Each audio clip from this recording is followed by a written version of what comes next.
Praise the lord. దేవుని నామానికి మహిమ కలుగును గాక. యెషయా గ్రంథము 55వ అధ్యాయము 11వ వచనం మనం చూసినట్లయితే, అలాగే నా నోట నుండి వచ్చు వచనమును ఉండును, నిష్ఫలముగా నా యొద్దకు మరలక అది నాకు అనుకూలమైన దానిని నెరవేర్చును, నేను పంపిన కార్యమును సఫలము చేయును.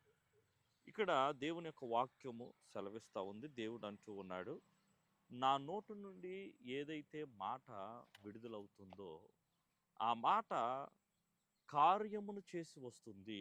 కార్యము చేయకుండా మరలా తిరిగి రాదు. అంటే నిష్ఫలముగా రాక, అది ఏ పని నిమిత్తమైతే దేవుడు మాటను విడుదల చేశాడో ఆ పనిని దేవుని మాట ఏం చేస్తుంది అంటున్నాడు, నెరవేరుస్తుంది అని అన్నాడు. సో దేవుడు ఏదైనా ఒక వాగ్దానం నీకు చేస్తే దేవుడు తను ఇచ్చిన మాటను ఆయన నిలుపుకుంటాడు. ఆయన మాట ఇచ్చి తప్పేటువంటి దేవుడు కాదు.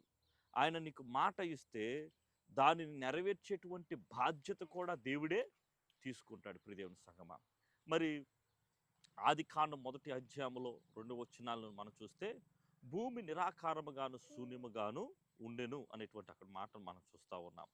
చీకటి అగాధ జలముల మీద కమ్మియుండెను అనేటువంటి మాటను అక్కడ మనం చూస్తూ ఉన్నాం. ఆ సమయమున దేవుడు చీకటిని చూచి అక్కడ ఈ విధంగా మాట్లాడడం జరిగింది. వెలుగు కమ్మని దేవుడు పలికాడు. వెలుగు కమ్మని పలుకుగా వెలుగు కలిగెను అనేటువంటి మాటను అక్కడ మనం చూస్తూ ఉన్నాం. అంటే దేవుడు ఒక మాట ఏదైనా విడుదల చేస్తే అక్కడ దేవుని కార్యం అనేటువంటిది జరుగుతుంది. నీ జీవితం మీద దేవుడు ఏదైనా ఒక మాట పలికినట్లయితే నీ జీవితంలో దేవుడు కార్యమును ఆయన జరిగిస్తాడు. మరి దేవుడు నీకు ఏదైతే ఈ సంవత్సరం వాగ్దానం చేశాడో ఆ వాగ్దానము అది నిష్ఫలము కాదు. ఆ వాగ్దానమును దేవుడే ఈ సంవత్సరమున నీ జీవితంలో అది నెరవేర్చనై ఉన్నాడు. ఎందుకంటే దేవుని మాట ఏమండి, భూమి ఆకాశములు గతించిపోతాయేమో కానీ దేవుని మాట ఎన్నటికీ గతించదు అనేటువంటి విషయాన్ని ప్రభునామను తెలియజేస్తున్నాను. కాబట్టి దేవుని నోట నుండి వెళ్ళిన ఏ మాట అయినా కూడా అది మన జీవితాల్లో మేలును సమకూరుస్తుంది.